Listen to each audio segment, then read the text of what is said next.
After the US abduction of Venezuela's president Nicolas Maduro, do other leaders in other nations have reason to be worried? Let's take a look. First, listen to what President Trump has said about Colombia's president, Gustavo Petro. Colombia is very sick too, run by a sick man who likes making cocaine and selling it to the United States. He's not going to be doing it very So there will be an operation by the U.S. It sounds good to me.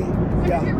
You know why? Because they kill a lot of people. Then there's Mexico. By the way, you have to do something with Mexico. Mexico has to get their act together because they're pouring through Mexico, and we're going to have to do something. But there are big differences between Venezuela and Colombia and Mexico in terms of political stability, democratic rule, and politics. And as such, many analysts conclude it's highly unlikely the US would or could attempt a military coup in either country. But what about Cuba? The US has punished the tiny island nation for 6 decades because of the Cuban Revolution through economic sanctions and travel restrictions. Havana is also a US-designated state sponsor of terrorism. Here's what US Secretary of State Marco Rubio said. Yeah, look, if I lived in Havana and I was in the government, I'd be concerned, at least a little bit. You see, Rubio is the son of Cuban immigrants and has admitted that for him, it's personal.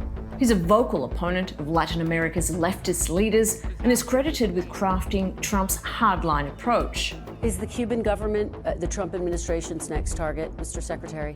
Well, the Cuban government is a huge problem. Yeah, the Cuban government is a huge problem. First so of all, is that a yes? Cuba, but I don't think people fully appreciate.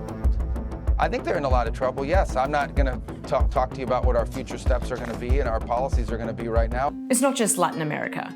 There's one other country that's been in the US's crosshairs for decades: Iran. The US and Israel bombed Iran in June. Could the US use strikes to trigger the collapse of the Islamic Republic? Well, right now, it doesn't seem so far-fetched. There's been protesters killed in Iran. You said we were locked and loaded, ready to go. What is the line there for when the U.S. is going to get involved in those protests? We'll take a look. We're watching it very closely.